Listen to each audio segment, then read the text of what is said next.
بسم اللہ الرحمن الرحیم۔ آپ تمام کے حضور انتہائی عقیدت کے ساتھ یا علی مدد۔ آج ہماری اس محفل میں ایک ایسی شخصیت موجود ہے۔ پچھلی مرتبہ بھی جب آپ یہاں پہ تشریف لائے تھے، عذراء عنایت جو وقت آن صاحب نے ہمیں دیا اور اس سے جو علمی نکات جو کچھ بھی ڈسکشن ہوئی اور اس کے نتیجے میں جماعت کی طرف سے جو فیڈ بیک ہمیں ملے اور جو درخواست کی گئی اور بہت ساری سوالات جو جماعت کی طرف سے آئے ہیں، تو ہماری خوش نصیبی ہے اس بار بھی وہ شخصیت ہمارے بیچ میں موجود ہیں۔ تو آن صاحب کے حوالے سے میں کچھ باتیں آپ کے گوش گزار کرنا چاہوں گا کہ ڈاکٹر فقیر محمد ہنزائی صاحب دامت فیوزاتہ کہ آپ کی شخصیت ایک ایسی شخصیت ہے اس وقت کہ اسماعیلی دنیا میں حضرت امام آقا سلطان محمد شاہ روح فداہ ہزار بار کا زمانہ، جس میں آپ کو کچھ خدمت کرنے کا موقع ملا ہے، اور اس کے بعد مولانا شاہ کریم الحسینی صلوات اللہ علیہ کے پورے دور میں، اور آج مولانا حاضر امام صلوات اللہ علیہ کے زمانے میں بھی آپ کی خدمات کا سلسلہ اسماعیلی دنیا کے لیے جاری و ساری ہیں۔ تو حضرت امام سلطان محمد شاہ روح فداہ ہزار بار نے جو اس وقت ہماری اسماعیلی رائج جو دعا جو اپنے زمانے میں اپروو کیا تھا، اور اس کے بعد مولانا شاہ کریم الحسینی صلوات اللہ علیہ کے زمانے میں یہ دعا جب پہلی مرتبہ پڑھی گئی، تو ڈاکٹر بحرالعلوم صاحب ہی وہ شخصیت ہیں جس کو یہ موقع ملا کہ پہلی مرتبہ اس دعا کو جماعت میں پڑھنے کے حوالے سے، اور ان کی خدمات کا ایک لمبا سلسلہ ہے۔ اور مولانا حاضر امام کی پیدائش پر جو آپ نے مبارک ایک نظم لکھی، جس کے اندر آج اس نظم کو ہم پڑھتے ہیں، تو اس وقت ہی آپ نے پوری جماعت اسماعیلیہ کو ایک امامت کی خوشخبری آپ نے دی تھی، اور آج الحمدللہ وہ نظم آپ تمام جماعت کے سامنے ریکارڈ کر کے پیش بھی کیا گیا ہے۔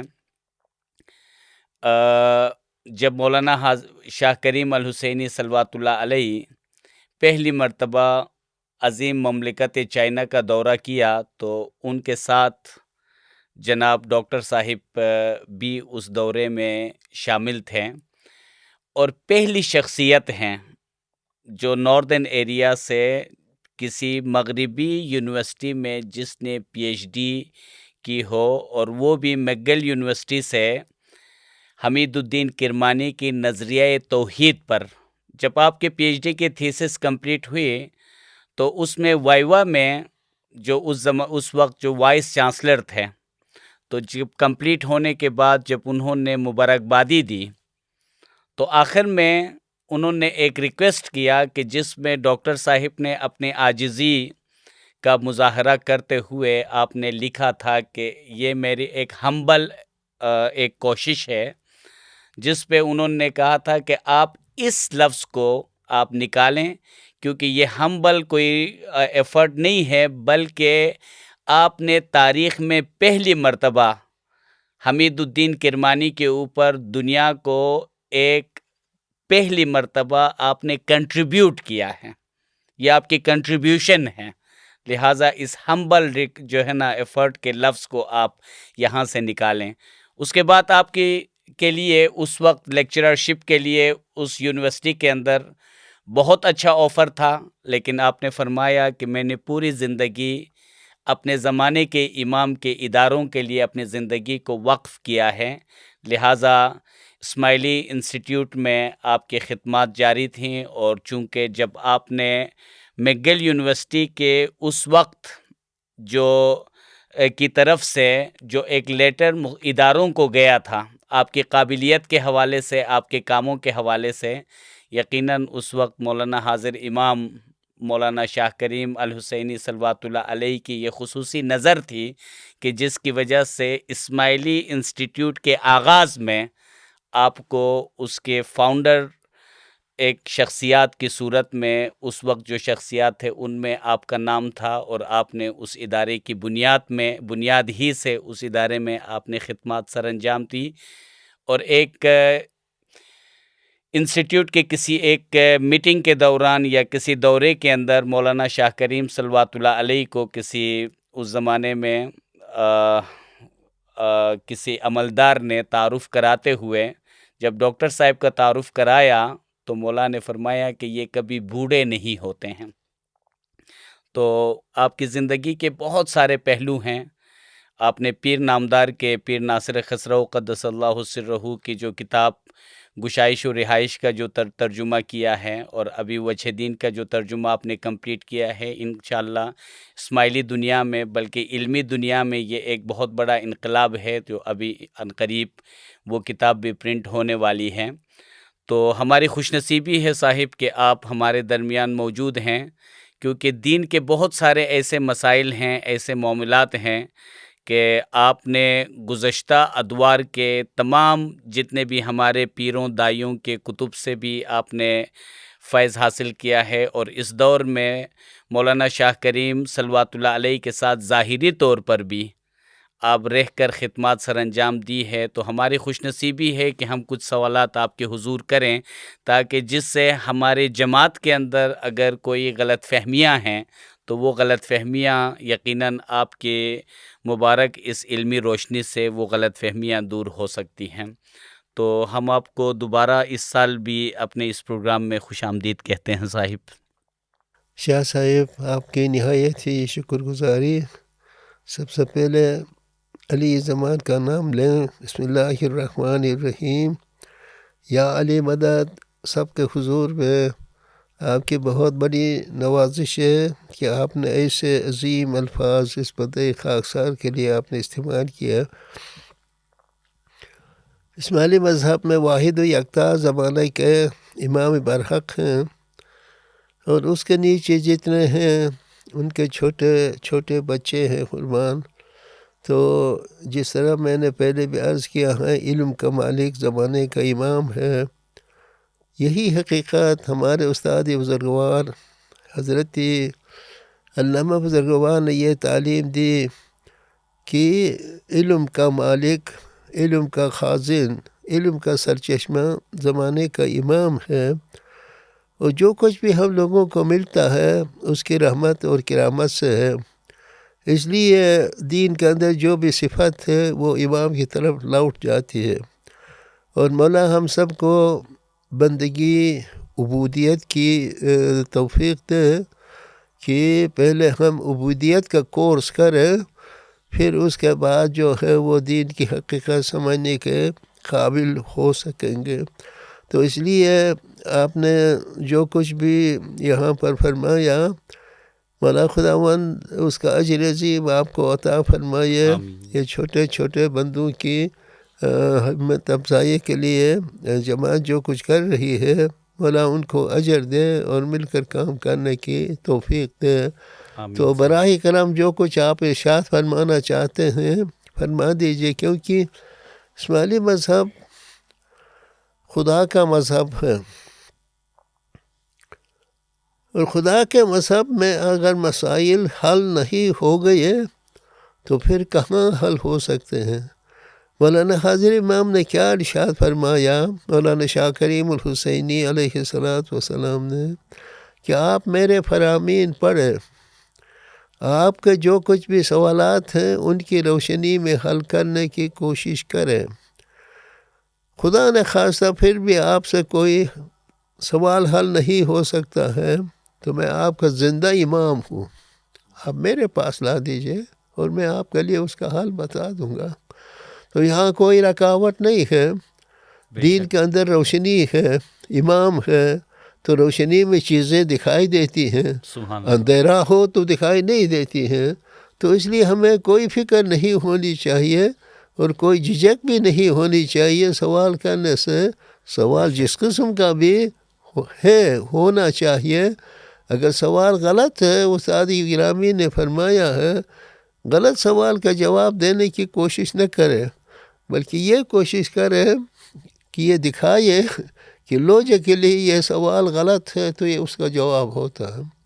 تو اس لیے ہمارے سامنے امام کے اتنے مقدس فرامین ہیں، استاد گرامی نے اتنی تعویلات کی ہیں، تو ہمارے لیے کوئی مسئلہ، کوئی سوال مشکل نہیں ہونا چاہیے. تو انشاءاللہ اس مبارک ہدایت کی روشنی میں ہم سب مل کر کوشش کریں اپنے دین کو سمجھنے کے لیے. جی شاہ صاحب. بہت شکر گزاری صاحب. سوالات سے ایک اور واقعہ یاد آیا کہ جب انسٹیٹیوٹ کو کوئی 11 سوالات موصول ہوئے تھے مختلف جگہوں سے، تو انہوں نے مولانا شاہ کریم صلوات اللہ علیہ کے حضور میں وہ سوالات رکھے. تو مولا نے پوچھا کہ کیا آپ لوگوں نے ڈاکٹر فقیر ہنزائی سے یہ سوالات کیے ہیں؟ تو ان سوالات کو مولا نے اس زمانے میں ڈاکٹر صاحب کی طرف ان عملداروں کو بھیجا کہ آپ ڈاکٹر جو ہے نا ہنزائی سے یہ سوالات کریں. تو الحمدللہ چونکہ سوالات کا سلسلہ جاری رکھتے ہوئے، تو پہلا سوال یہ ہے صاحب کہ چونکہ جب ہم مولانا حاضر امام مولا شاہ کریم کے فرامین کو پڑھتے ہیں جس میں دین کے کچھ ایسے قوانین، ایسی چیزیں جس کے لیے مولا نے فرمایا ہے کہ وہ زمانے کے امام وقت کے ساتھ ساتھ چیزوں کو تبدیل کرتے ہیں، تو کچھ حقائق تو ایسے ہیں کہ جو دین کے اندر وہ پرماننٹ حقائق ہیں جو کہ ہمیشہ وہ حقائق رہتے ہیں. تو اسماعیلی دعوت کے سلسلے میں جب ہم اپنے بزرگوں سے کلمہ حق کے حوالے سے سنتے تھے، تو اس وقت جو پرانے جو ہمارے کلمے ہیں اس کے اندر جو معلم صادق کے حوالے سے بھی ہمیں کوئی تاریخ میں وہ کلمے کے اندر ملتا ہے. تو اس کے ایک بیک گراؤنڈ کے حوالے سے اور پھر یہ کلمہ کب اٹھایا گیا، اور خصوصی طور پہ جب ہم اسماعیلی کلمہ کہتے ہیں تو یقیناً اسلام کے اندر جو لا الہ الا اللہ محمد رسول اللہ وہ ہم سب کے درمیان ایک مشترک ہے، لیکن جب ہم وہاں سے آگے ہمارے عقائد چینج ہوتے ہیں، تو اس سلسلے میں اگر کوئی ایک بریف یہ کلمے کے حوالے سے کچھ گفتگو ہو تو صاحب.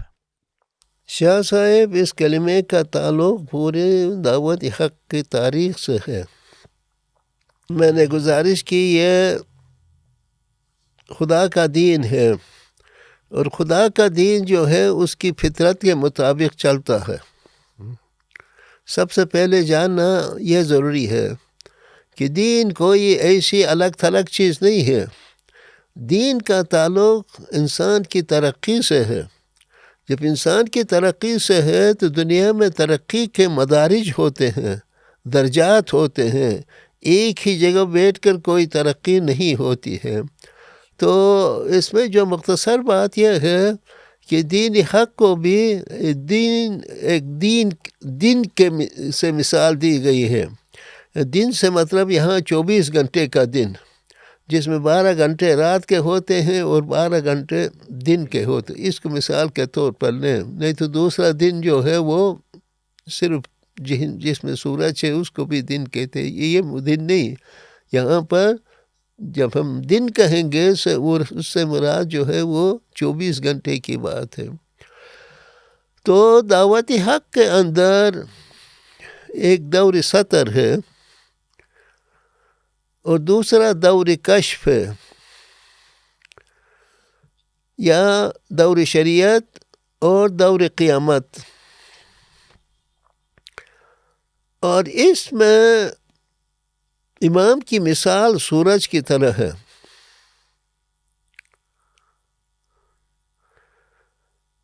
تو ایک دن میں کیا ہوتا ہے، رات بھی ہوتی ہے اور دن بھی ہوتا ہے. دن کی خصوصیت یہ ہے کہ سورج نکلتا ہے. جب سورج نکلتا ہے اس میں چاند کی ضرورت نہیں ہوتی ہے، ستاروں کی ضرورت نہیں ہوتی ہے، کیونکہ سورج کا نور اس قدر پاورفل ہے کہ اس کے ہوتے ہوئے کسی اور چیز کی ضرورت نہیں ہوتی ہے. اس کو دور کشف بھی کہتے ہیں اور دور قیامت بھی کہتے ہیں. لیکن جس طرح قرآن شریف میں ہے کہ چیزیں جو ہیں ایک دائرے پر گھومتی رہتی ہیں، اسی طرح دن گھومتا ہے تو اس کے بعد رات آتی ہے، اور رات جب ختم ہوتی ہے اس کے بعد دن نکلتا ہے. لیکن دن کے بعد جب رات شروع ہوتی ہے تو اس میں اندھیرا چھا جاتا ہے. اندھیرا جب چھا جاتا ہے اس اندھیرے میں رہنمائی کے لیے خدا کی طرف سے چاند ہے اور ستارے ہیں، ان کے ذریعے سے لوگوں کو روشنی ملتی ہے. لیکن جیسے ہی رات ختم ہوتی ہے دن نکلتا ہے، نہ چاند کی ضرورت ہوتی ہے نہ ستاروں کی ضرورت ہوتی ہے. سبحان اللہ. تو دین حق میں آج حضرت مولانا سلطان محمد شاہ صلوات اللہ علیہ کے مبارک دور کے بعد اسماعیلی مذہب میں قیامت کا دور شروع ہوا ہے، دور کشف کا آغاز ہوا ہے. اور دور کشف کے آغاز کے سلسلے میں خود حضرت مولانا سلطان محمد شاہ فداہ ارواحنا فرماتے ہیں کہ آج آخری زمانہ ہے. آخری زمانہ دعوت حق میں حضرت قائم کے دور کو کہتے ہیں، جس قرآن کریم میں ہے آمنت باللہ و ملائکتہ و کتبہ و رسلہ والیوم الآخر. تو یہاں یوم آخر سے مراد حضرت قائم القیامت کا زمانہ ہے. تو جب حضرت قائم کا وقت آتا ہے تو اسی طرح رات کا وقت ہوتا ہے، یعنی دور سطر کا وقت ہوتا ہے، تو امام براہ راست جماعت تک نہیں پہنچتے ہیں. آپ نے دیکھا ہے کہ اسماعیلی مذہب میں دور سطر کا بھی ایک تصور ہے اور ایک تاریخی دور سطر بھی ہے، لیکن دوسرے دعوت کے لحاظ سے دور سطر ہے. جی صاحب. اس میں کنفیوژن نہیں ہونی چاہیے. جو تاریخ کے لحاظ سے اماموں پر تھا، ظلم تھا، ستم تھا، تب کچھ وقت کے لیے حدود دین سے تو ملتے تھے، حجتوں سے ملتے تھے، لیکن جنرل عوام کے لیے ممکن نہیں تھا کہ امام تک رسائی ہو. یہ تقریباً جو ہے ائمہ یہ مستورین کہتے ہیں حضرت امام جعفر صادق کے بعد جو ہے وہاں سے لے کر مولانا مہدی کے زمانے تک جو ہے یہ دور جو ہے دور سطر کے نام سے، تاریخی دور سطر کے نام سے مشہور ہے. لیکن جو دعوت کی دور سطر ہے وہ آن حضرت کے بعد مولانا علی سے دعوت کا آغاز شروع ہوا. مولانا مرتضی علی سے لے کر حضرت مولانا سلطان محمد شاہ تک یہ پورا دور سطر سمجھا جاتا ہے. ہر چند کی اس کے اندر بھی دو حصے ہوتے ہیں. دور سطر کے اندر بھی شروع کے 500 سال جو ہیں اس میں تنزیل پر زور دیا جاتا ہے، عمل پر زور دیا جاتا ہے، کیونکہ عمل سمجھنے میں آسان ہے، ظاہری آنکھوں سے بھی وہ عمل کو دیکھا جاتا ہے. کیونکہ اس زمانے میں جو عقلی ترقی ہے وہ اتنی نہیں ہوتی ہے جس طرح دور قیامت میں ہوتی ہے. تو اس لیے شروع کے 500 سال میں عمل پر زور دیا جاتا ہے. تو اس سلسلے میں پیغمبر کی ایک بہت مشہور حدیث ہے. پیغمبر نے فرمایا امیدوارم کہ خدا مرا بیش از نیم روز در گور نگزارد. اس کا فارسی ترجمہ یہ ہے جو روضہ تسلیم میں ہے. تو پیغمبر نے فرمایا کہ مجھے امید ہے کہ خدا مجھے آدھا دن سے زیادہ قبر میں نہیں رکھے گا. اصحاب نے پوچھا یا رسول اللہ یہ آدھا دن کے کیا معنی ہوتے ہیں؟ رسول نے فرمایا آدھا دن کے معنی ہے 500 سال. اور 500 سال کس بنیاد پر؟ خدا قرآن میں فرماتے ہیں کہ خدا کا ایک دن جو ہے لوگوں کے حساب سے 500 سال کا ہوتا ہے، 1000 سال کا.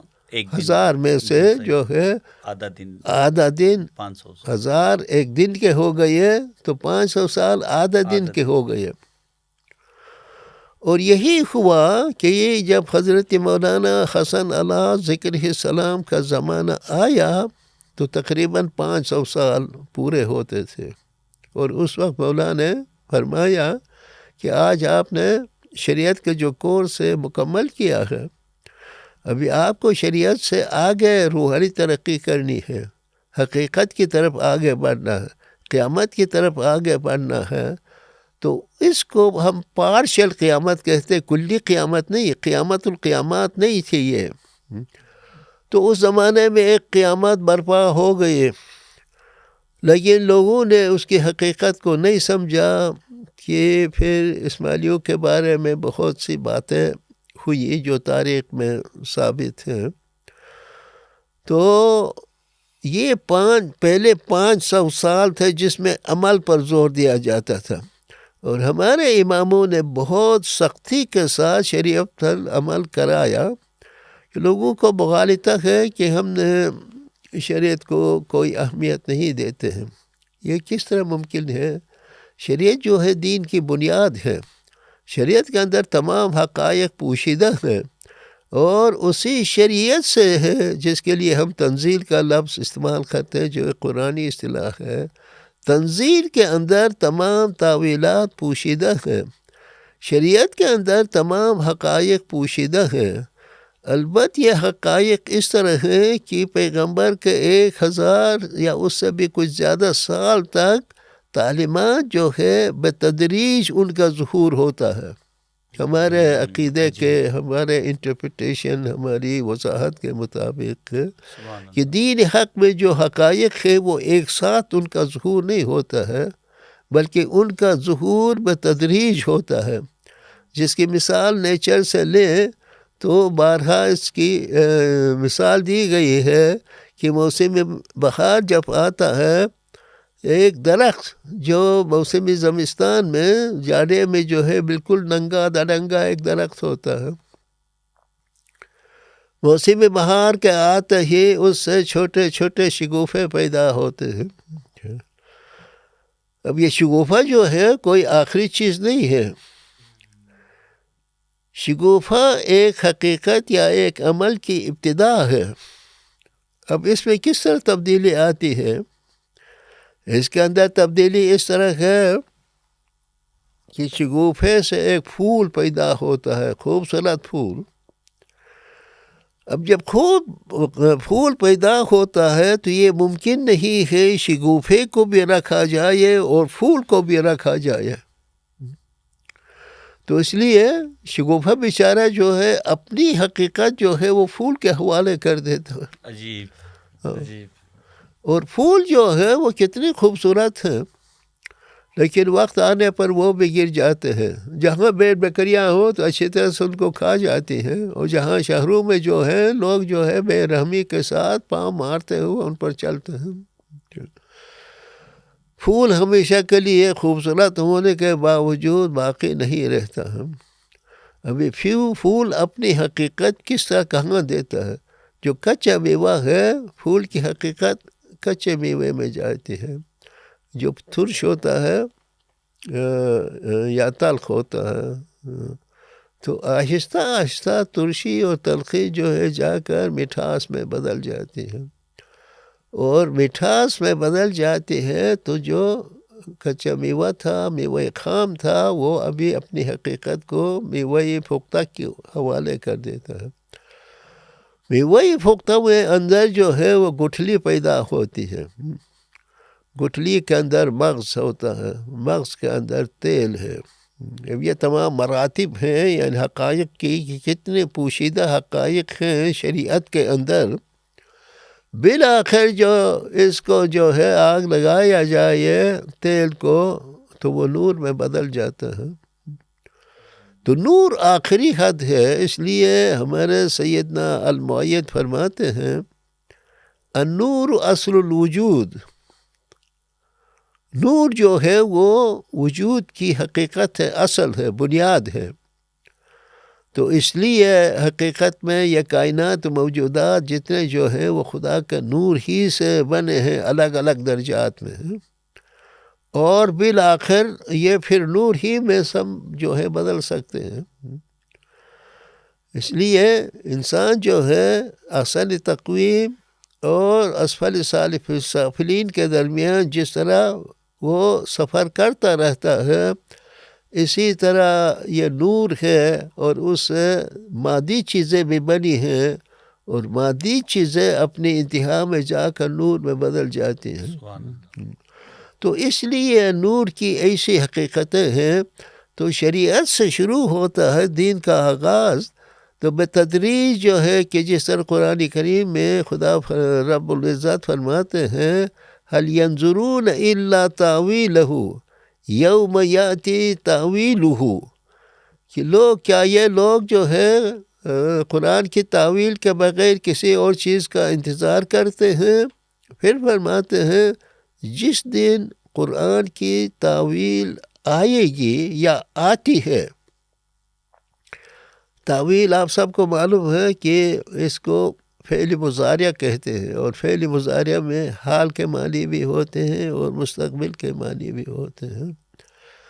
حال کا تعلق جو ہے جو زمانے کا حاضر و ناظر امام ہے اس کی ہدایت سے ہے، وہ اپنے زمانے کے لیے تعویل فرماتا ہے، لیکن وہ تعویل ہر زمانے کے لیے نہیں ہوتی ہے۔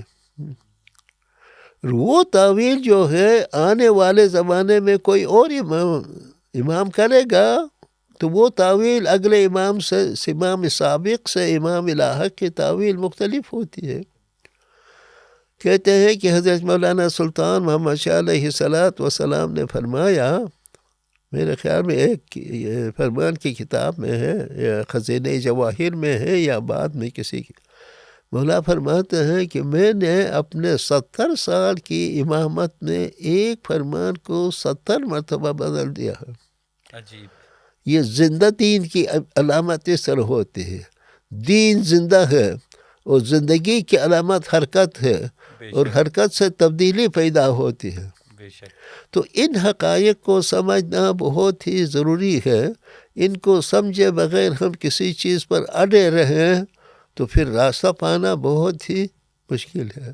تو الغرض جو ہے دین میں جو ہے کہ حضرت مولانا سلطان محمد شاہ سے پہلے جو تھے دور سطر کا زمانہ تھا، اس لیے حدود دین مقرر تھے۔ حدود دین کے اندر بود زنجیر با زنجیر پیوند، سری زنجیر در دست خداوند، یعنی دعوت کو ایک زنجیر کے طور پر سمجھا گیا تھا۔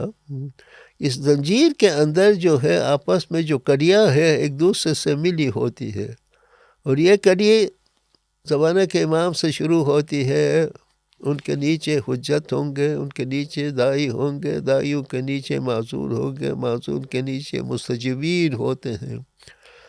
مستجیبین آخری حد ہے۔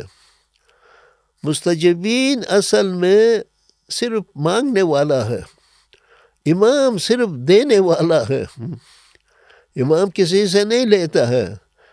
درمیان میں جو حدود ہیں اوپر کے لحاظ سے لینے والے ہیں، نیچے کے لحاظ سے دینے والے ہیں۔ یہ چیزیں بہت ہی اہم ہیں۔ بے شک۔ اور آخری درجے میں امام ہے، وہاں جا کر جو ہے وہ ساری زنجیر در دست خداوند، یعنی زنجیر کا آخری حصہ جو ہے وہ امام کے ہاتھ میں ہوتے ہیں، مستجیب سے شروع ہوتا ہے۔ تو دور سطر میں تعلیم بہت ہی مشکل ہوتی ہے، اور اس لیے محدود طریقے پر اس میں ایک امام کے تحت جو ہے 12 حجت ہوتے ہیں، ہر حجت کے 30 دائی ہوتے ہیں، اور ہر دائی کے نیچے بہت سارے معزون ہوتے ہیں، اور ہر معزون کے تحت مستجیبین ہوتے ہیں۔ تو وہ جو معزون جو ہے ان کے اندر جو مستجیبین ہیں ان کو تعلیم دیتا تھا۔ اسی طرح دائی کے نیچے جو موزون ہوتے ہیں وہ ان کی اطاعت کرتا تھا، اور دائی جو ہے اپنے حجت کی اطاعت کرتا ہے، اور حجت جو ہے بالآخر امام کی اطاعت کرتا ہے۔ یہاں جو ہوا کہ ساری زنجیر در دست خداوند آخری ہوتے ہوتے دعوت جو ہے وہ امام سے آ کر مستجیب تک پہنچتی ہے، اور مستجیب سے ترقی ہوت گئی ہے تو ترقی کرتے کرتے ایک مرید بھی جو ہے وہ ایک امام کا حجت بن سکتا ہے۔ امام کے حجتوں میں سے 12 حجتوں میں ایک حجت خود امام کا فرزند ہوتا ہے، جو امام کے بعد ان کا جانشین ہوتا ہے، اور باقی جو حجت ہے وہ مریدوں سے بھی ہو سکتے ہیں۔ تو الغرض مختصر یہ ہے کہ جب دور کشف کا زمانہ آتا ہے یا دور قیامت کا، تو اس زمانے میں کہ جس طرح رات کے بعد دور سطر جو ہے رات کی مثال ہے، جس میں چاند اور ستاروں کی ضرورت ہوتی ہے، دور کشف آ گیا تو سورج نکل گیا، اس کی روشنی اتنی زیادہ ہے، نہ چاند کی ضرورت پڑتی ہے نہ ستاروں کی۔ چاند اور ستارے اپنی اپنی جگہ پر ہیں، ان کی اپنی نورانیت ہے جو مرتبہ ہے، لیکن اپنے امام زمان کے مرتبے کی وجہ سے، ان کی جلالت کے اور ان کی روشنی کی وجہ سے ان کی ہم کو کوئی ضرورت نہیں ہوتی ہے۔ تو اس لیے پیر ناصر خسرو کیا فرماتے ہیں؟ پیر ناصر خسرو کی اہمیت اس لیے ہے کہ بدخشان کی ساری جماعت جو ہے وہ پیر ناصر خسرو کی دعوت کے ہم سب جو ہے مولانا ٹریڈیشن آف پیر ناصر خسرو کی اصطلاح استعمال کی ہے۔ اس وقت دنیا میں جو ہے 2 بڑے حجتوں کا مولانا نام لیا ہے کسی میٹنگ میں، ایک پیر ناصر خسرو کے ٹریڈیشن کی بات کی ہے، دوسرا پیر صدر الدین کے ٹریڈیشن کی بات کی، لیکن یہ ٹریڈیشن ہے۔ اب ٹریڈیشن میں کس طرح تبدیلی آ گئی ہے اور کیا تبدیلی آنے والی تھی، وہ پیر ناصر خسرو نے خود بیان فرمایا ہے۔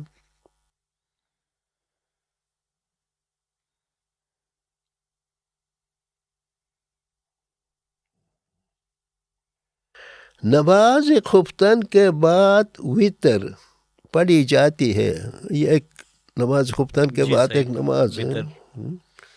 وتر قائم قیامت علیہ افضل التحیت و سلام پر دلیل ہے، اور یہ نماز دن کے تمام نمازوں کے بعد پڑھی جاتی ہے، جس کی تعویل یہ ہے کہ لوگ قیامت کے دن ان تمام حدود سے یکسو ہو جائیں گے جو عالم جسمانی میں ہیں۔ یہ نوٹ کرنا بہت ضروری ہے۔ کون سے حدود ہٹائے جائیں گے؟ جو عالم جسمانی میں ہے۔ ایسا نہیں کہ روحانی دنیا میں ابھی روحانی نہیں ہے، وہ اپنی جگہ پر ہیں، ان کے اپنے جو ترقی ہے وہ اپنی جگہ پر ہے، لیکن اس وقت ان کے لیے مستجیبین کے لیے ان کی ضرورت نہیں پڑتی ہے، جس کی تعویل یہ ہے کہ لوگ قیامت کے دن ان تمام حدود سے یکسو ہو جائیں گے جو عالم جسمانی میں ہیں، سوائے صاحب قیامت کے۔ عجیب، یعنی حدود دین کی جتنے مراتب ہیں یہ جا کر امام کے اندر مرج ہوتے ہیں، اور اس امام کو قائم القیامت کہا جاتا ہے۔ امام تو وہی ہے، لیکن تاریخ کے لحاظ سے ائمہ طاہرین جو کام کرتے ہیں ان کے لحاظ سے ان کے الگ الگ ٹائٹلز ہیں۔ جی صاحب، نور امامت میں کوئی فرق نہیں ہے، لیکن ان کے کام کی وجہ سے ان کے الگ الگ ٹائٹل ہوتے ہیں۔ کوئی امام اساس ہے، کوئی امام مقیم ہے، کوئی امام مستقر ہے، کوئی امام مستودع ہے، یہ الگ الگ نام ہیں ان کے تاریخی کام کی وجہ سے، لیکن حقیقت میں کسی امام میں کوئی فرق نہیں ہے، تمام نہیں ہے، یہ جسمانیت کی وجہ سے۔ ہاں، یہ جسمانیت میں جو تاریخی لحاظ سے جو کام کرتے ہیں، آپ دیکھیے مولانا آغا علی شاہ کی شاید مشکل سے 3 سال کی امامت تھی، وہ مولانا سلطان محمد شاہ کی امامت، مولانا شاہ کریم کی امامت، کتنی تاریخی امامتیں یہ ہوئی ہیں، دنیا بھر کو اوپر نیچے کر دیا انہوں نے، کتنی دنیا میں روشنی پھیلائی ان جاموں میں امام نے. تو اس لحاظ سے قائم القیامت کے زمانے میں نے کسی آرٹیکل میں مثال دی ہے کہ یہ سورج کی مثال ہے. سورج کا نور جب موسم سرما ہوتا ہے تو بہت کم پڑتا ہے. 21 دسمبر یعنی 21 دسمبر جو ہے اس میں ہم دیکھتے ہیں کہ روشنی جو ہے سب سے کم پڑتی ہے، اور اسی طرح گرمی بھی بہت کم پڑتی ہے، اور سردی بہت زیادہ ہوتی ہے، اور رات جو ہے سب سے بڑی لمبی رات ہوتی. وہاں سے ہوتے ہوتے ہوتے ہوتے جو ہے نوروز تک پہنچا ہے، دن رات برابر ہوتے ہیں. وہاں سے آگے بڑھ تک جب ہم جون تک پہنچتے تو 21 یا 22 جون میں سورج جو ہے اس کی روشنی اور گرمی سب سے زیادہ پڑتی ہے، اور دن جو ہے وہ سب سے لمبا ہوتا ہے. تو حضرت قائم کا دور جو ہے آپ سمجھ لیجیے گویا 21واں یا 22واں جون کا دن ہے، جس میں جو ہے نور اور روشنی جو ہے وہ عالمگیر ہو جاتی ہے. وہ سورج وہی ہے اور صرف سورج زمانے کے وہی ہے لحاظ سے لیکن اس زمین کا کی عمل وجہ الگ سے ہے. یہ سارے سلسلہ سورج تو وہی ہے، خواہ وہ موسم گرما میں ہو یا سرما میں ہو یا بہار میں ہو یا خزان میں ہو، اوپر سورج میں کوئی فرق نہیں ہے، لیکن اس کے جو اثرات نیچے زمین پڑتے ہیں زمین کی اپنی گردش کی وجہ سے وہ الگ الگ ہے. الگ الگ ہے. سبحان اللہ. تو اس لیے تو جس طرح میں نے عرض کیا حضرت مولانا سلطان محمد شاہ کے زمانے اس کے بعد جو ہے وہاں سے قیامت کا آغاز ہوا، اور مولانا نے شروع میں حدود دین کو ختم نہیں کیا تھا، کہ مولا فرماتے ہیں کہ اپنے پاک مذہب میں بھی کوئی چیز جو ہے اچانک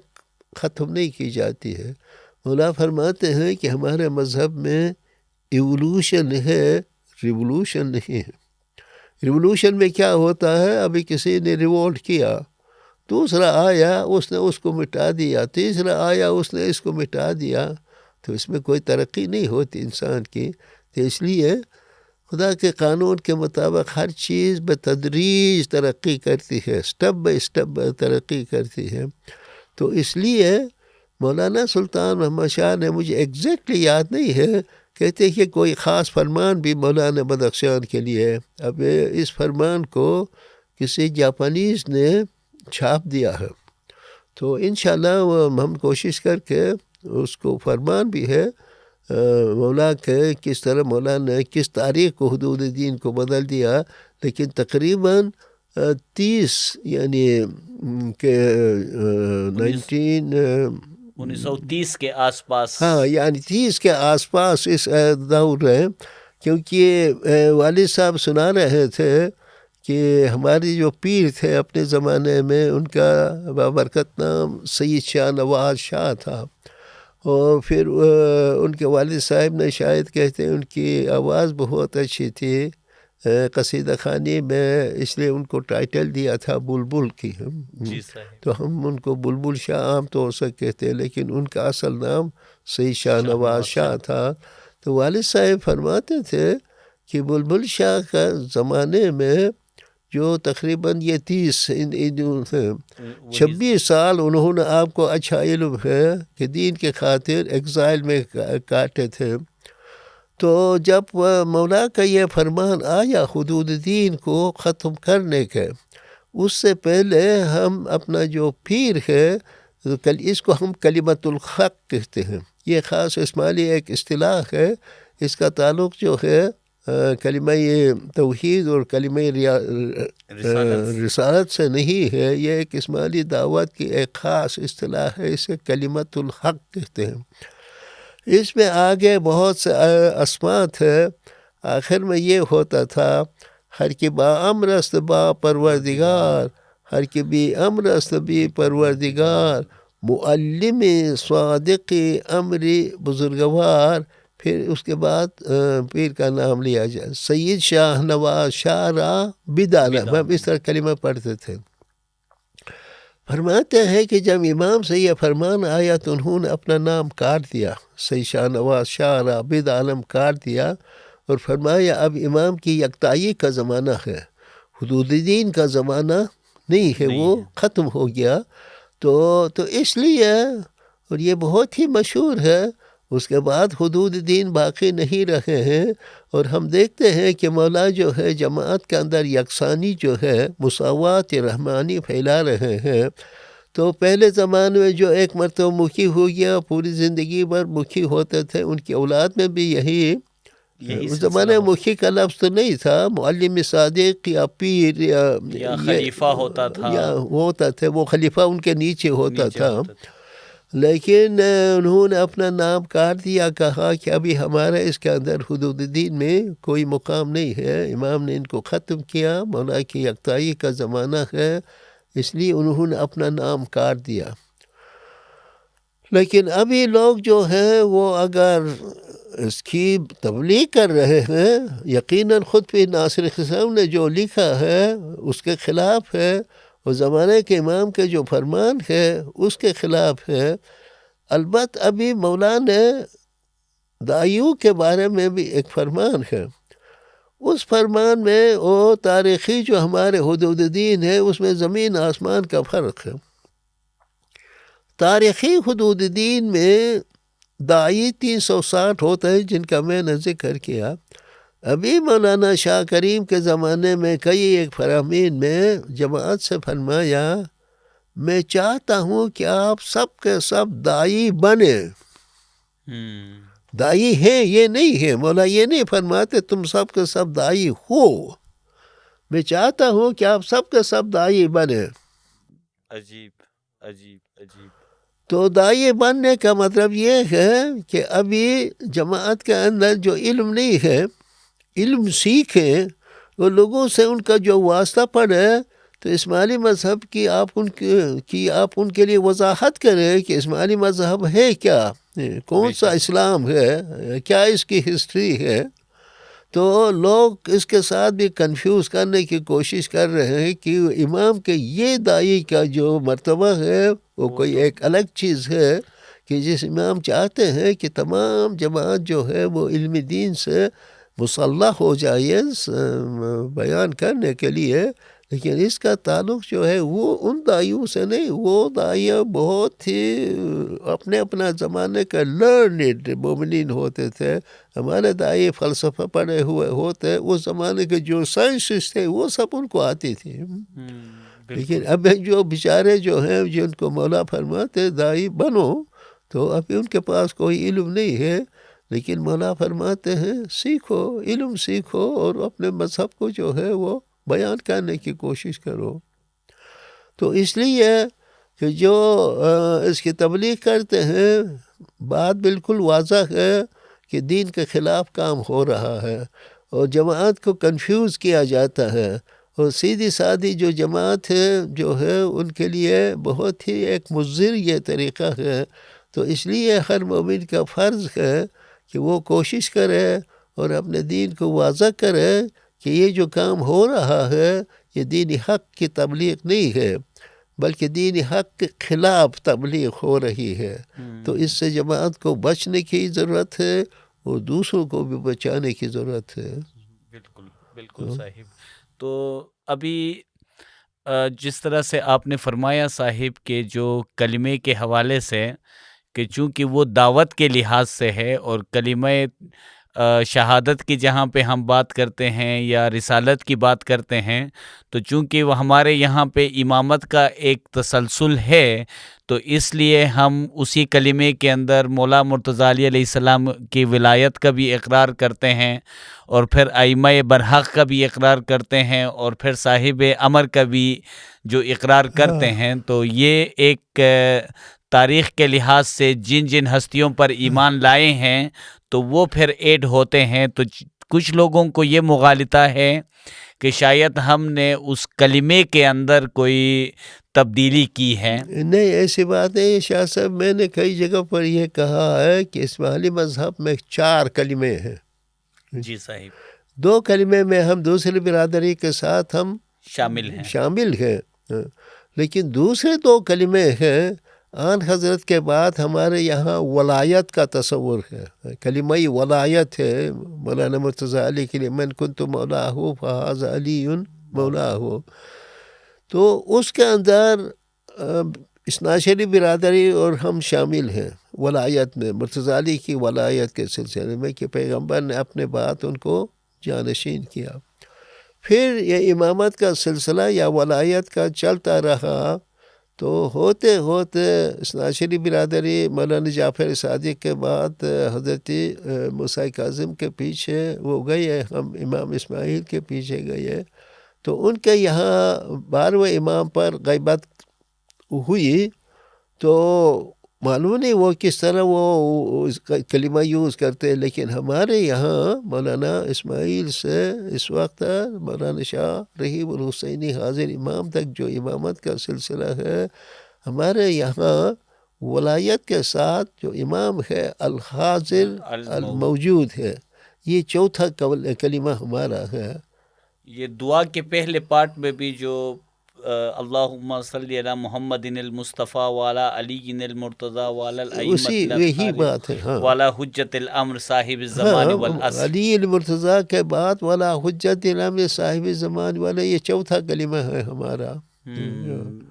لیکن اس طرح نہیں پڑھتے ہیں لا الہ الا اللہ سب لگا کر، وہ لا الہ الا اللہ تو انڈرسٹوڈ ہے، لیکن ولایت کا جو سلسلہ تھا وہ ولایت ہمارے یہاں ہر زمانے میں حاضر اور ناظر رہا ہے، موجود رہا ہے.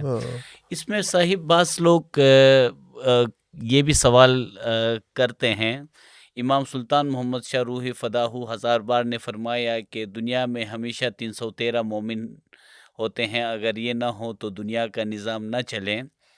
تو اس کو کچھ لوگ حدود دین کے اندر شامل کر کے جب وہ ہمیشہ ہوتے ہیں، تو اس میں کچھ لوگ ان 313 مومنین میں سے بننے کے دعویٰ بھی کرتے ہیں. تو اگر کوئی روحانی طور پر اس مرتبے پر ہے بھی، تو کیا وہ دنیا کے سامنے آ کر اپنے آپ کو اگر وہ بندہ بیان کرتا ہے تو اس کو ہم کس زمرے میں لیں گے صاحب؟ کیا وہ لوگ دور کے مطابق ان کو خاموش ہی ہوں گے؟ اگر کوئی بیان کرتا ہے تو اس میں جھوٹ کچھ ہوگا، کس طرح سے اس کو اول جو جن کا نام لیا آپ نے، کیا اصطلاحاً کیا کہتے ہیں ان کو؟ 313 مومن. صاحب نے فرمایا 313 دائیوں میں شامل ہے. دائل 360 ہیں، اس میں 47 جو ہیں وہ ویٹنگ لسٹ میں ہوتے ہیں. بالکل. اور 313 جو ہے وہ ایکٹیو ہوتے ہیں. لیکن وہ سب دور سطر کی باتیں ہیں. اگر یہ ابھی بھی ہیں تو اپنی اپنی جگہ پر ہوں گے، لیکن کیا ہے کہ سورج تو نکل رہا ہے، سورج کی روشنی میں کچھ کمی ہے، اس لیے ایک بیچارے تارے کو بھی اگنا چاہیے تاکہ وہ بھی کچھ روشنی دے. تو اس کا تو کوئی معنی نہیں ہوتے. وہ جو یہ دعویٰ کرتا ہے اس کی دلیل یہ ہے کہ سورج کی روشنی میں کچھ کمی ہے، اس سے کام پورا نہیں ہوتا، اس لیے ایک ستارے کو بھی ابھرنا چاہیے. تو اس کا مطلب یہ ہے کہ جب زمانے کے امام سامنے ہیں، اگر وہ کسی کو علم پھیلانے کے لیے کوئی مقرر کرتا ہے، جب تک اس کا ظاہر میں کوئی فرمان نہ ہو کسی کے لیے، تو خود کوئی شخص اپنی طرف سے کوئی اٹھ کر کہے تو وہ پھر اس یعنی جھوٹ کا شکار جماعت کو نہیں ہونا چاہیے. بہت بڑی نافرمانی ہے، دھوکہ دینے کی مثال ہے. تو اس وقت بھی مولا کسی کو مقرر کر سکتے ہیں، لیکن مولا کی طرف سے کوئی شہادت ہونی چاہیے. جس طرح استاد گرامی ہیں، ان کو حدود دین میں کوئی ظاہر میں کوئی مرتبہ نہیں ہے، لیکن مولا نے ان کے لیے جو گنان لکھنے کے لیے دعا دی ہے اور اس سے مولا خوش ہیں. کسی اور کو بھی یہ مرتبہ مولا دے سکتے ہیں، لیکن کوئی وہ پرماننٹ چیز نہیں ہوگی، اس کے خاندان میں نہیں ہوگی، وہ اس فرد تک جو ہے وہ محدود ہے. اور پھر وہ فرد دعویٰ نہیں کر سکتا ہے. بس اتنا اس کو کام کرنا ہے جتنے مولا نے دیا ہے. مولا نے دیا ہے. تو مولا نے جب صاحب کے لیے لکھا وہ آپ نے جو گنان لکھے ہیں، گنان ہمارے مذہب میں خاص کر ہندو پاک میں جو دعوت ہے، کوئی پیر لکھتا ہے یا پیر کے مرتبے کی کوئی ہستی لکھتی ہے، لیکن وہ کوئی امام کا مقابلہ نہیں کرتا ہے کہ امام کی ہدایت میں کوئی کمی ہے یہ پورا کرتا، ایسا نہیں ہے، بلکہ جو امام کی ہدایت ہے وہ ہدایت یہ سمجھا رہے ہیں. کوئی نئی چیز وہ نہیں دے رہے ہیں.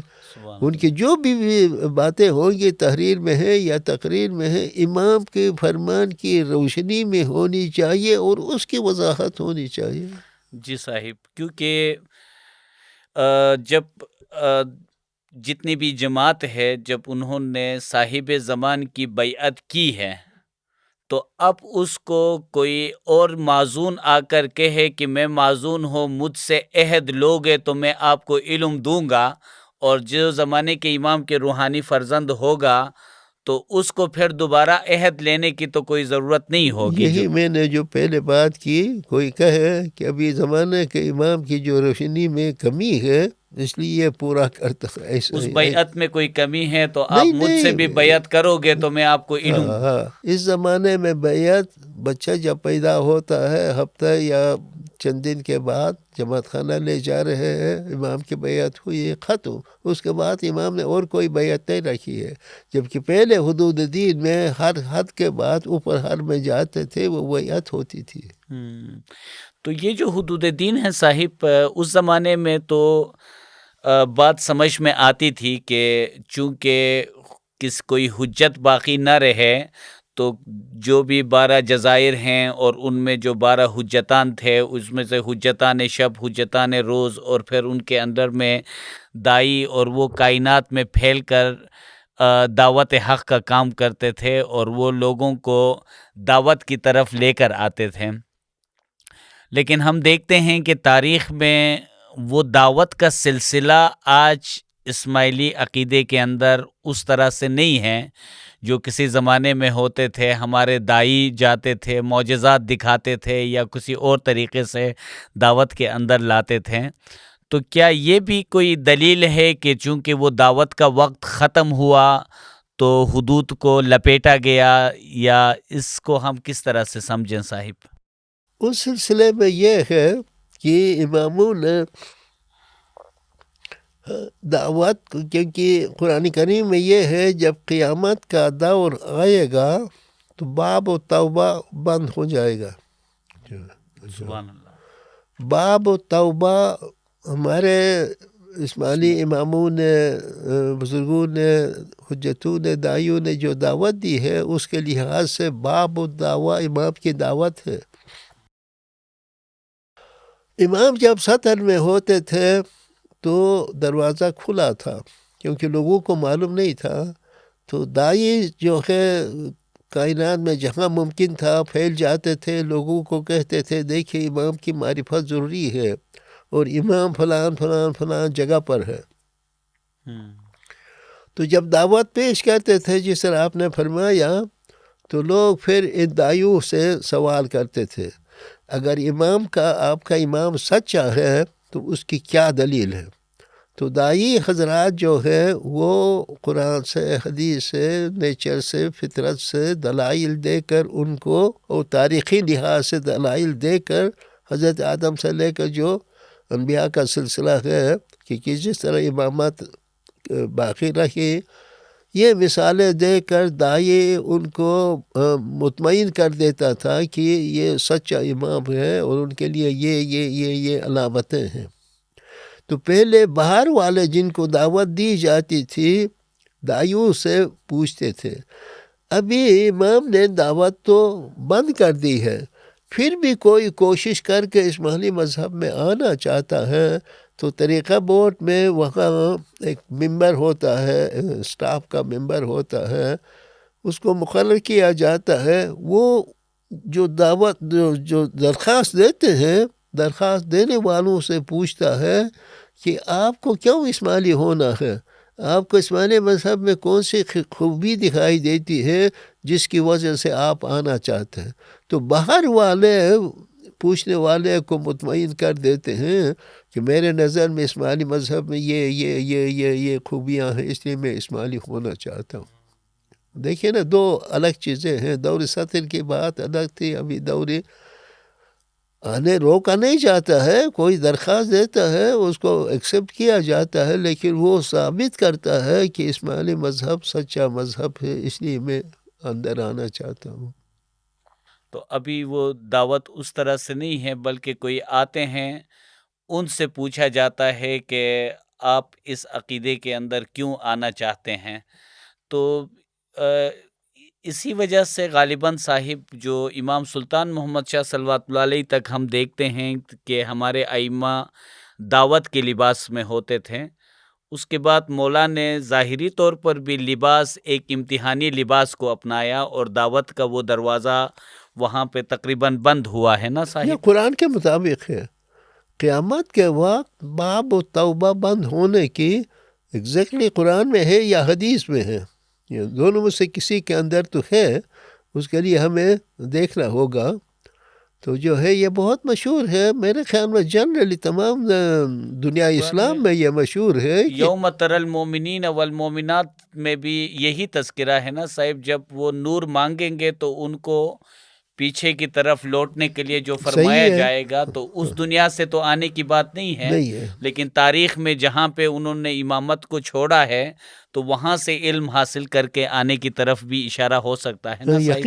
یقیناً شاہ صاحب، یہ ہے جو ہے وہ یہ ہے کہ باب و توبہ امام کے ظہور کے ساتھ، اور میں نے کہا یوم الآخر سے مراد حضرت قائم کا زمانہ ہے۔ جب قائم کا زمانہ آئے گا تو باب و توبہ بند ہوگا، کیونکہ امام اب ظاہر ہو گیا۔ مولانا سلطان محمد شاہ نے جو جبلیس منائی اس لیے تھی کہ دنیا میں امام آشکار ہو گیا، اور دنیا میں مولانا ایسے مینس ریڈیو کا، ٹی وی کے ایسے پیدا کیا، ابھی کسی سے بھی پوشیدہ نہیں ہے۔ دنیا میں امام ہے، لوگوں نے سنا ہے، ابھی تلاش کرنا ان کا کام ہے۔ جو تلاش کرتے ہیں ان کو داخل کیا جاتا، جو تلاش نہیں کرتے ہیں ان کا اپنا حساب کتاب ہے۔ بے شک صاحب۔ تو اس دور میں بھی صاحب روحانی طور پر جو حجتوں کا جو ایک مرتبہ تھا، از دل حجت بحضرت راہ بوت او بتائی دے دلش آگاہ بوت، تو کیا اس مرتبے پر کیا وہی 12 شخصیات اپنے ذات کے لیے بھی کیا اسی طرح کوئی نفسانی موت سے گزر کر اس مرتبے پہ فائز ہونا کوئی شرط ہے، یا وہ کم بھی ہو سکتے ہیں، یا اس دور کے مطابق زیادہ بھی ہو سکتے ہیں؟ دین حق میں جو اصول ہیں، جس طرح سال کے 12 مہینے ہوتے ہیں، ہر مہینے کے 30 دن ہوتے ہیں تقریباً، اسی طرح دین حق میں جو باطن ہے وہ ابھی تک ہے۔ اچھا، اس میں لیکن وہ ہمارے کام میں جو ہے ان کے لیے ہم محتاج نہیں ہے، اس لیے فرماتے ہیں کہ صرف حضرت قائم کی ایک ذات پاک ہوگی جن کی ہمیں اطاعت کرنی ہے۔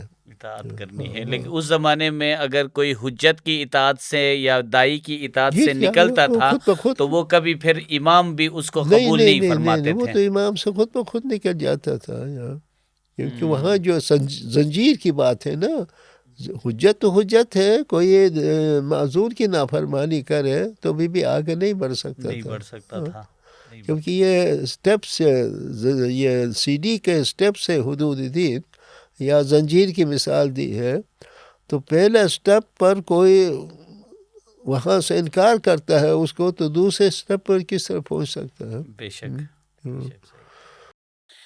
تو صاحب ابھی چونکہ وجہ دین ابھی انگلش میں بھی پبلش ہو رہی ہے، چونکہ دعوت کی کتاب ہے، اور اس کو سمجھنے کے لحاظ سے، کیونکہ بہت سارے اس کے اندر ایسے قوانین ہیں جو دور کے مطابق وہ قوانین بدل چکی ہیں، اور بہت سارے ایسے تصورات ہیں جو بھی اس دور کے مطابق یقیناً مطابقت بھی رکھتی ہیں۔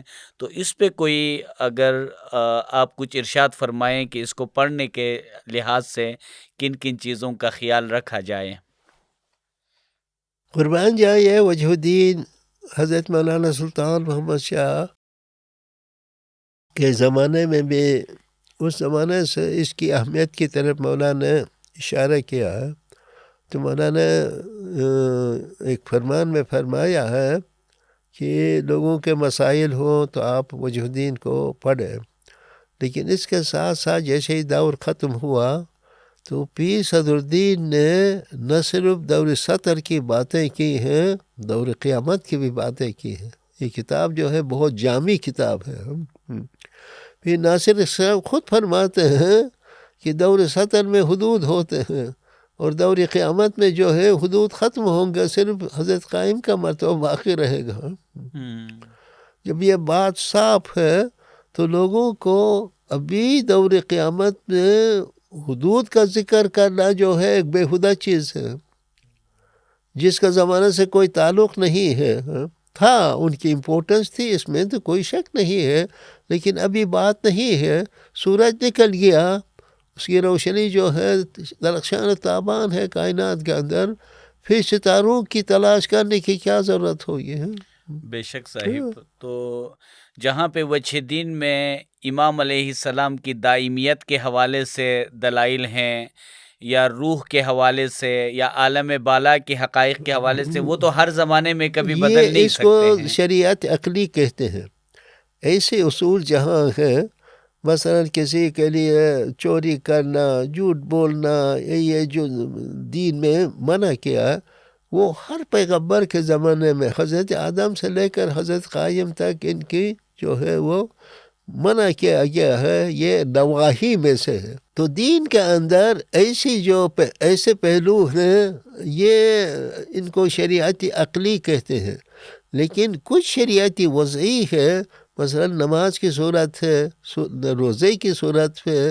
اب نماز جو ہے وہ یہودی مذہب میں بھی ہے، عیسائی مذہب میں بھی ہے، اسلام میں بھی ہے، لیکن ان کی شکلیں الگ الگ ہیں. ہے تو روزہ ہے، کسی کا 40 دن کا ہوتا ہے، کسی کا 60 دن کا ہوتا ہے، کسی کا کیا ہوتا ہے. تو اس لیے نطقاء جو ہیں وہ جب شریعتی وضعی مقرر کرتے ہیں، اپنے اپنے زمانے کے تقاضوں کے مطابق جو ہے وہ وضعی شریعت کا وضعی پرماننٹ نہیں ہوتی ہے، لیکن شریعتی عقلی جو ہے وہ پرماننٹ ہے، ہمیشہ کے لیے ہے. تو اس لیے تو جو شریعت عقلی ہے وہ پہلے تھی، اب بھی ہوگی. ابھی بھی کسی امام نے یا کسی ہمارے قائم اماموں نے کسی نے جھوٹ بولنے کی اجازت نہیں دی ہے، کسی کو قتل کرنے کی اجازت نہیں دی ہے. علی ھذا القیاس جو ہے، تو جو ہے وہ اوامر و نواہی کے لحاظ سے 2 قسمیں ہیں. کچھ پرماننٹ ہیں جن کو عقلی کہتے ہیں، اور کچھ جو ہے وہ عارضی ہے جن کو وضعی کہتے ہیں. تو اس لیے جب وجودین پہلا جائے، لوگوں کو اس حقیقت کا معلوم ہونا چاہیے. ہمارے بدخشان کی جماعت کو کبھی کنفیوژن ہوتی ہے اس میں کہ پیر نے تو یہاں 5 وقت نماز کا ذکر کیا ہے، زکوٰۃ کا ذکر کیا، ہم نہیں کرتے. وہ نہیں سمجھتے ہیں کہ 5 وقت نماز ہم کرتے ہیں، لیکن جو میں نے کہا نا، وہ جو شگوفہ ہے وہ کس طرح آگے چلتے چلتے چلتے چلتے نور تک پہنچ جاتا ہے. اگر ایسا نہ ہوتا کہ یہ تمام حقیقتیں آگے جا رہی ہیں، تو جب گٹھلی کو زمین میں بویا جاتا ہے، اگر یہ چیزیں آگے حقیقت نہ جاتی، جو اوپر خالی ہوتے، تو گٹھلی سے کیا پیدا ہوتا ہے؟ گٹھلی سے دوبارہ جب درخت پیدا ہوتا ہے، آپ دیکھتے ہیں کہ ہوتے ہوتے ہوتے اس سے ایک درخت پیدا ہوتا، پھر وہ شگوفہ، وہی پھول ہے، وہ کچا پھل ہے، پکا پھل ہے، ہوتے ہوتے بالآخر. تو یہ امام حسن علیہ ذکرہ السلام کے مبارک دور سے پہلے یہ کتاب لکھی گئی ہے، تو اس وجہ سے اس کے اندر لکھی گئی تھی، لیکن ان کو وہ علم تھا کہ علم الاولین والآخرین تھا. انہوں نے فیوچر کو بھی دیکھا تھا اور ماضی کو بھی دیکھا تھا، اور اس لیے پیر نے فیوچر کے بارے میں لکھا ہے کہ اس زمانے میں شریعت ہوگی، لیکن اور صورت میں ہے، تعویلی صورت میں ہوگی. جی صاحب. تو اسی غالباً اسی وجہ سے پیر نامدار نے ہر چیپٹر کے آخر میں نے اپنے زمانے کے مطابق. بالکل صحیح ہے، بالکل صحیح ہے. تو فرماتے میں نے جو تعویل کی ہے یہ کلی تعویل نہیں ہے، یہ اپنے زمانے کی تعویل ہے. وہ جب کلی تعویل کا آئے گا اس تعویل کو تعویلی محضی مجرد کہتے ہیں. یعنی وہ تمام جو اس کے اوپر حجابات ہیں تعویل کے ختم ہوتے ہوتے ہوتے ہم یہ گزشتہ دور میں امام سلطان محمد شاہ روح فدا ہو اور مولا شاہ کریم کے بعد آج مولانا حاضر امام کے دور میں ہم ایک تبدیلی کو دیکھتے ہیں صاحب کہ جب مولا فرمان فرماتے ہیں تو فوراً جماعت تک چونکہ وہ فرمان جماعت کے ہر فرد کے ہاتھ تک یہ فرمان پہنچتا ہے، جو کہ گزشتہ جاموں میں تھوڑا سا اس میں سے بعد میں جماعت خانے میں اس کا ترجمہ آتا تھا یا کچھ، تو یہ بھی ایک نئی تبدیلی ہے صاحب. نہیں، بہت یہ امپورٹنٹ سوال ہے، بلکہ اس سے تھوڑے آگے جانا چاہیے. دور سطر میں امام کبھی بھی ڈائریکٹلی جماعت سے کلام نہیں فرماتے تھے. امام حجت کو فرماتے تھے، حجت دائیوں کو فرماتے تھے، دائی معذونوں کو فرماتے تھے، معذون جا کر مستجیبین کو امام کی ہدایت پہنچاتے تھے. امام براہ راست کبھی جماعت سے بات نہیں کرتے تھے. لیکن چونکہ دور قیامت آیا، حضرت مولانا سلطان محمد شاہ سے پہلے کسی امام نے جماعت سے اس طرح ایڈریس نہیں کیا ہے. اور وہاں سے جو ہے ابھی ہر امام وہ دن بدن جو ہے وہ کس طرح آسان کرتا جا رہا ہے. مولا کی یہ جو ہدایت ہے بہت مشکل سے جماعت تک پہنچتی تھی.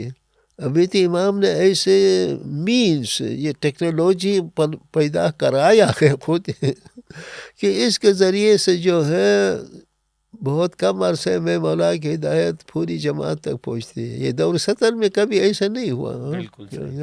امام صرف اپنے حجت سے کلام فرماتے تھے، ان کے ذریعے سے ہدایت بیچتے تھے. بے شک صاحب. جی صاحب، یہی ہے کہ چونکہ اس دور میں وہ جو ایک زنجیر سے زنجیر پہنچنے کی تھی تو اس وقت لوگ مولا کے فرامین کو یقیناً اتنی انسانی عقل ترقی کر گئی ہے کہ مولا کے فرامین کو کچھ سمجھنے کے قابل ہوئے ہیں. اگر کوئی دین حق کی تعلیمات کو حقیقی معنوں میں لے تو اس کو مولا کے فرامین صحیح معنوں میں سمجھ میں یہ بھی بہت امپورٹنٹ ہے کہ اس کے بڑی بات یہ ہے کہ دور قیامت میں لوگوں کی عقل بہت ہی کیا تیز ہو جائے گی. قرآن کریم میں آپ کو معلوم ہے کہ خدا فرماتا ہے کہ قیامت کے دن بچے جو ہیں وہ بوڑھے ہوں گے. تو صاحب نے تعویل میں فرمایا یہ جسمانی طور پر بوڑھے نہیں ہوں گے بلکہ ان کی عقل جو ہے وہ تیز ہوگی. اور ابھی چھوٹے بچے جو ہیں ہم سے زیادہ بہتر جانتے ہیں. اس دن یہ کیا ہمارے نور حین وہ جو ہے اس کے تو دستبوسی ہوئی، پھر وہ سب بچوں کو دکھا رہی تھی اس کی بھی کرنی ہے، اس کی بھی کرنی ہے، اس کی بھی کرنی ہے. آپ دیکھیے اس عمر میں جو ہے وہ نہ معلوم 2 سال کی بھی ہے یا نہیں، جو ہے اتنی ان کے اندر عقل کام کرتی ہے. تو دور قیامت میں جو ہے کہ سورج کا نور جس طرح نزدیک آتا ہے، امام کی جو نورانی تائید ہے وہ تمام مومنین مومنات کے نزدیک آتی ہے، اس لیے کہ وہ جلدی سمجھنے کے قابل ہیں براہ راست امام کے فرمان کو. اس لیے مولانا نے تو حدود اٹھایا ہے. بے شک اس قابل نہ ہوتے تو حدود رکھ دیتے. لیکن دور شریعت میں کیا، دور سطر میں اوپر سے جو تائید ہوتی تھی وہ سمجھنے میں اشاروں میں ہوتی تھی، بہت مشکل ہوتی ہے. صرف حجتان کبار اس کو سمجھتے تھے. تو امام سے جو ہدایت آتی تھی یہ ذرا سمپلیفائی کرتے، آسان کر دیتے. جس طرح ماں جو ہے نا خوراک جو ہے کھا کر جو ہے اس کو ہضم کر کے پھر دودھ کی صورت میں بچے کو پلاتی ہے دودھ، وہ کتنا آسان ہوتا ہضم کرنے کے لیے. تو اسی طرح اوپر سے ہدایت آتی تھی، ہوتے ہوتے معذون تک پہنچتی تھی. وہاں تک بہت ہی سمپل ہوتی تھی ہدایت، پھر وہ مستجیبین کو سناتے تھے. تو وہ جو حقیقی علم ہے صاحب، جو کہ معرفت کا علم، اس کے لیے تو انسان کو وہ باطن کا راستہ ہی اختیار کرنا پڑے گا، لیکن وہ باطن کے راستے پہ چلانے کے لیے زمانے کے امام نے جو ہدایت دی ہے، جو فرامین دی ہے، جو عبادت کا طریقہ دیا ہے، تو یہ طریقے بھی اس زمانے میں لوگوں کی یہ جو ٹریننگ وہ حدود جا کے کراتے تھے، لیکن آج زمانے کے امام نے سب کچھ اسما اسم اعظم سے لے کے تمام جماعت کو عطا کی ہے۔ اگر جماعت ان پر کاربند رہے اور حقیقی معنوں میں اطاعت کرے تو وہ اپنے باطن میں چلتے ہوئے ان اسرار کو اس معرفت کو حاصل کر سکتا ہے نا صاحب؟ یقیناً اس کے لیے تو خود پیغمبر کی حدیث بھی ہے، اس زمانے میں بھی اتنے لوگ آسانی سے نہیں پہنچتے تھے، بہت کم پہنچتے تھے، کیونکہ راستہ بہت ہی مشکل ہے۔ آج بھی جو ہے مولا اتنی سخاوت سے مولا دریا دلی سے مولا دیتے ہیں، لیکن ہم کہاں تک شکر گزار ہیں؟ بے شک ہم شکر کر کے اس کی قدر کرتے ہیں، یعنی اس پر ڈیپینڈ کرتا ہے۔ بے شک تو جنہوں نے کیا ہے پہنچے ہیں، اور کس طرح پہنچے ہیں؟ ان کے علم سے، ان کے کلام سے پتہ پڑ جاتا ہے، یہ کسی معمولی شخص کی بات نہیں ہے، وہ مولا تک پہنچا ہوا ہے۔ بے شک اس لیے ان کے اندر اتنی چاشنی ہوتی ہے، بے شک لطافت ہوتی ہے۔ بے شک صاحب۔ تو یہ ہے وہ دور کی جو خصوصیات ہیں، اس کے لحاظ سے دور قیامت میں بہت ہوشیار ہوتے ہیں۔ بے شک ایک اور چیز صاحب، چونکہ ازراہ عنایت ہمارے ساؤتھ کی جماعت کو اور کچھ نارتھ کے جماعت میں سے کچھ افراد یقیناً اس وقت مولا کے حضور میں جا کے ان کو اسم اعظم کی یہ بخشش ہوئی تھی، لیکن جماعتی لیول پہ 2017 میں جب مولا تشریف لائے تو اس وقت بیت الخیال کی جو خصوصی عبادت ہے یہ نارتھ کے ہماری جماعت کے لیے بھی مولا نے عنایت کی ہے۔ تو اس میں بھی کچھ لوگوں کو کوئی مغالطہ ہے کہ شاید یہ ساؤتھ کی جماعت کے جو مجالس ہیں ان میں سے کوئی ہے، تو بہر کیف اب جو مولا نے جو عطا کی ہے تو کیا یہ ایک تو سوال اس کے اندر یہ ہے صاحب کہ اس مغالطے کو دور کرنا کہ یہ مولا کی طرف سے ہے یا نہیں ہے، اور دوسرا یہ ہے کہ اس میں جو اسم جو عبادت کے لیے جو خصوصی عبادت کے لیے اگر کسی کو اسم اعظم نہیں ملا ہے تو اس کے لیے دوسرا راستہ کیا ہے کہ کس طریقے سے کوئی پریکٹس کرے؟ اول تو یہ کہتے ہیں کہ حضرت مولانا سلطان محمد شاہ کے زمانے میں کسی وائس نے پوچھا تھا کہ مولا آپ ناردرن ایریاز کے لیے بدخشان، چترال، خنسا آپ اسم اعظم کیوں نہیں دیتے ہیں؟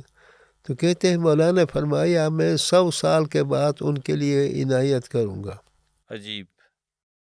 تو صاحب نے اس کی وضاحت کی ایک مرتبہ، کیونکہ اس علاقے میں جماعت کو اتنی تکالیف تھی، وہ ان کی تکالیف عبادت میں شمار ہوتی تھی، اس لیے جماعت اس پوزیشن میں نہیں تھے، خصوصاً رات کے وقت پانی کے لیے جانا۔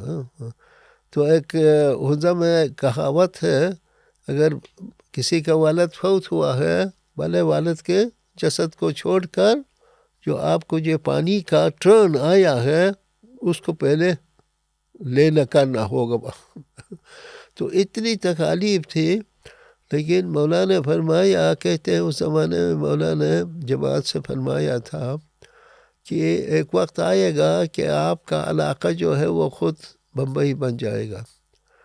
آج تو بمبئی میرے خیال میں کہتے اتنی کنجسٹڈ ہے وہاں پر، نہ معلوم آپ تو بمبئی گئی ہو کیا صورت ہے، تو کسی آج مولا نے یہ تمام علاقہ بمبئی سے بھی آگے کر دیا ہے۔ تو اس کے ساتھ ساتھ مولا نے اسم اعظم جو ہے، ابھی راحت ہو گئی جماعت کو، جو ہے آرام سے سو سکتے ہیں، وقت پر اٹھ سکتے ہیں، ان کے لیے بھی مولا نے عنایت کی ہے۔ جہاں تک پریکٹس کا تعلق ہے وہ وہی ہے جو اس زمانے میں تھا۔ اس کی کہتے ہیں کہ بنیادی شرط یہ ہے، اگر کوئی اسم اعظم کو امام کی ہدایت کے مطابق پریکٹس کرے تو 40 دن کے بعد اس کو اولین روشنی ملنی چاہیے۔ جس کے لیے حدیث قدسی ہے کہ میں نے حضرت آدم کی مٹی کو 40 دن تک 40 صبح میں گوندا، تو صاحب نے فرمایا 40 صبح سے مطلب نورانی وقت ہے، وہاں پر جو ذکر ہے، اور یہاں گوندنے سے مطلب کوئی ظاہر آٹا گوندنے کی بات نہیں ہے، بلکہ وہ اسماء ہے، ذکر ہے، اس کے مجموعے سے یہ حقیقت بن جاتی ہے، یعنی آدم کا وجود بنتا ہے، یا وہ مومن کا وجود، روحانی وجود بنتا ہے۔ جسمانی وجود تو وہی رہے گا، لیکن اندر جو اندر سے وہ روحانی تبدیلی، اس کا وجود ہے وہ اس طرح ترقی کرے گا۔ تو اگر اس کسی لیے کو اسم اعظم مولا کی طرف سے نہیں ملا ہے تو کیا مولا نے جو اسماء مختلف مواقعوں پہ جنرل جماعت کو ذکر کرنے کے لیے فرمایا ہے، مولا کے اس فرمان سے کسی اسم کو لے کے کوئی پریکٹس کر سکتا ہے صاحب؟ میں نے کوئی ایسا فرمان نہیں پڑھا ہے، جس کیونکہ طرح مولا فرماتے ہیں کہ آپ کے پاس کوئی 1 سیکنڈ بھی ہو تو یا علی کا ذکر کریں، یا محمد کا ذکر کریں، یا اللہ کا ذکر کریں، یا خود مولا نے اسما دیے ہیں، ہاں ان اسماء میں سے کسی اسم کو جو خصوصی بندگی ہے اس میں کوئی پریکٹس کر سکتا ہے صاحب؟ اس پہ بات بالکل بدیہی ہے، واضح ہے، اس میں کوئی ایسے شک کی بات ہو ہی نہیں سکتی ہے۔ اگر مولا اسپیشلی کسی مومن کو دے تو نور علی نور، لیکن جنرل جماعت کے لیے مولا نے خود اسماء کا ذکر دیا، اور یہ مولا نے مثال کے طور پر ذکر مثال کیا۔ کے طور پہ دیا اسی طرح دوسرے اسماء میں ہے، یا حی ہے، یا قیوم ہے، یا ذوالجلال ہے، اور دوسرے بہت سے اسماء ہیں۔ تو یہ کوئی کسی بھی ادارے کا نمائندہ یا جماعت کا کوئی لیڈر جا کے اپنی طرف سے کوئی اسم، جب تک امام کا حکم نہ ہو تو اپنی طرف سے کوئی اسم نہیں دے سکتا ہے۔ تو امام علیہ السلام کے جب فرمان کے اندر کوئی اسم ہے تو اسی سے ہی پریکٹس ہوگی نا صاحب؟ ہو سکتے۔ تو ابھی چونکہ جماعت جن کو موقع نہیں ملا ہے صاحب، یقیناً جماعت تیاری کر رہی ہے، بیت الخیال میں کچھ جماعت کے افراد جاتے ہیں اور وہ بیت الخیال کے فرامین سنتے ہیں، اور پھر وہ جماعت اس کے لیے تیاری کر رہی ہے۔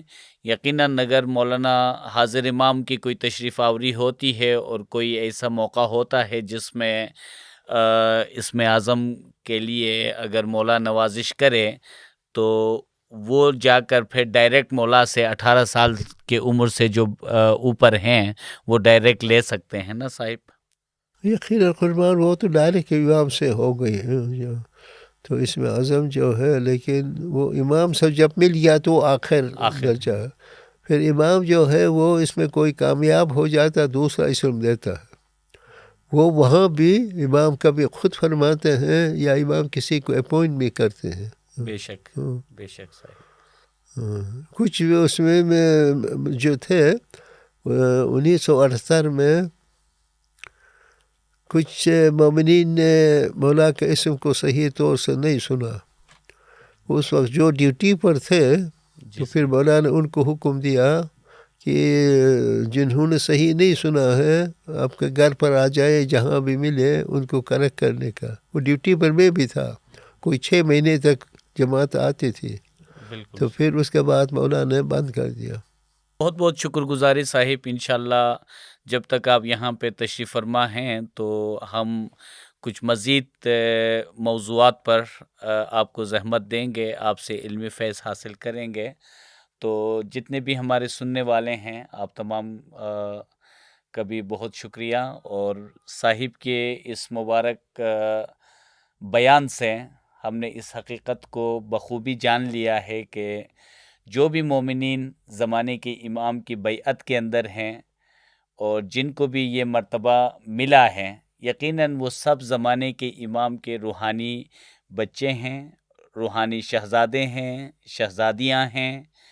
تو جو بھی زمانے کے امام کا علم ہے تو وہ علم یقیناً ان کا حق ہے۔ اگر ہم میں سے کوئی علم الیقین کو حاصل کر کے جماعت کے لیے خود اگر کوئی خدمت کے لیے تیار ہو کر جماعت کے سامنے دسترخوان میں امام ہی کی اس علمی امانت کو ان کے سامنے رکھتے ہیں، تو اس کا مطلب یہ نہیں ہے کہ وہ ہمارے غلام ہیں، ہم ان پر حاکم ہیں، بلکہ تقاضا یہ ہے کہ ہم ان کے جماعت کے خادم ہیں، ہم خدمتگار ہیں، وہ مولا کے شہزادے ہیں، شہزادیاں ہیں، یہ علم مولا کی طرف سے ان کی امانت ہے، تو خدمتگار کے طور پر خادم کی حیثیت سے ہم ان کے حضور اس کو لا رہے ہیں، اور یہ خدمت زمانے کے امام کی مہربانی کی وجہ سے یہ خدمت ملی ہے، نہ کہ اس بات پہ کوئی فخر کرے کہ گویا کہ میں بہت بڑا کارنامہ سر انجام دے رہا ہوں۔ یہ مولا کی عطا ہے، یہ مولا کی عنایت ہے، لہٰذا اس علم دینے کے حوالے سے جو کہ عرفائے حق ائمہ طاہرین کی یہ علمی امانت ہے، اس کو حاصل کر کے اگر کوئی جماعت کے سامنے لا کے اس علم کو رکھتا ہے تو اس میں یقیناً یہ مولا کی مہربانی اور مولا کی عنایت ہے، اور اس پہ مومن کو ہمیشہ شکر گزار رہنا چاہیے، نہ کہ مولا کے شہزادوں اور شہزادیوں کو اپنا کوئی خادم بنا کر ان پر کوئی حاکم بنے۔ تو آج ہم نے صاحب کی اس مبارک بیان سے ان کچھ پوائنٹس کو ہم سمجھنے کے قابل ہوئے ہیں، تو انشاءاللہ مزید آگے علمی سلسلہ جاری رہے گا۔ آپ تمام کا بہت شکریہ، آپ تمام کو یا علی مدد۔ یہ بالکل صحیح ہے شاہ صاحب، مولانا نے جو فرمایا you are always brothers and sisters, brothers and sister جو ہے نا وہ ایک ہی ماں باپ کا تو ہم اولاد ہیں، اس میں اوپر نیچے ہونے کی بات کہاں سے آ گئی؟ بے شک صاحب، مولانا وہ تمام چیزیں وہ رد فرما دی ہیں، وہ ایک ہی لیول پر ہیں ہم۔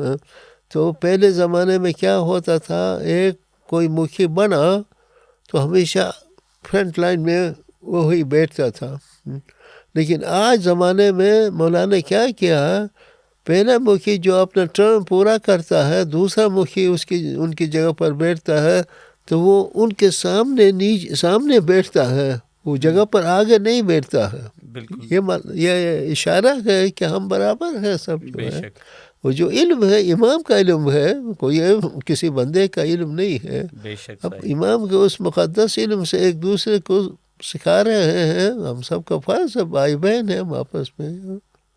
بہت بہت شکریہ شاہ صاحب، آپ نے جو موقع تھا فرمایا اس کے لیے بندے خاکسار سراپا شکر گزار ہے، اور اس سے بڑی سعادت ہمارے لیے کیا ہوتی ہے کہ جماعت کے لیے یہ موقع اگر سروس ہو سکتی ہے کسی بھی صورت میں، کہ جس سے ہم اپنے مقدس دین کی حقائق کو سمجھنے کے قابل ہو سکے، جس سے ہم حقیقی معنوں میں امام شناسی، نہیں تو آج دنیا والے جو ہے نا امام کے جسم پر بہت اہمیت دیتے ہیں، یہ سمجھنا ہے کہ امام کا جسم ہے، حقیقت ہے، اور امام چاہتے ہیں کہ اس کی حقیقت کی پہچان ہو، جسم سے کہاں آپ پہنچ سکے گا۔ بے شک صاحب۔